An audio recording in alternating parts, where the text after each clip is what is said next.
জাতীয় প্রেস ক্লাবের সামনে এসে উপস্থিত হয়েছি। আমাদের প্রাণের দাবি এই বাংলাদেশ বার কাউন্সিলের লিখিত বিতর্কিত দুর্নীতিগ্রস্ত এই লিখিত পরীক্ষা আমরা বাতিল চাই। আমরা বিগত সালে লিখিত পরীক্ষা দিয়েছি, আমরা 100 মার্কের পরীক্ষা দিয়েছি, শতভাগ লিখেও আমাদেরকে ফেল দেখানো হয়েছে। আমরা এখন এমসিকিউ এবং ভাইভা পরীক্ষার মাধ্যমে আমরা সনদ চাই।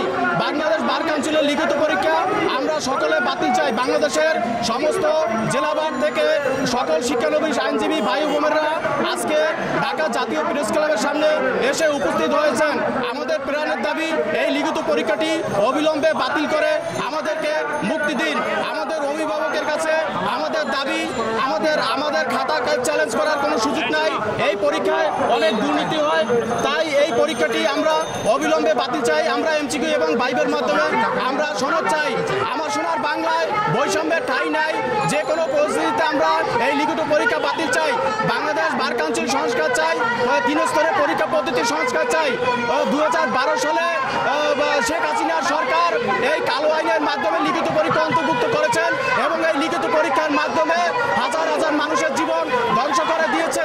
এই লিখিত পরীক্ষাটি আমরা ডাবল এমএ পাস করেছি, আমরা ল পাস করেছি, LLB করেছি, LLM করেছি, করার পরেও আমরা এই লিখিত পরীক্ষায় আমাদেরকে ফেল দেখা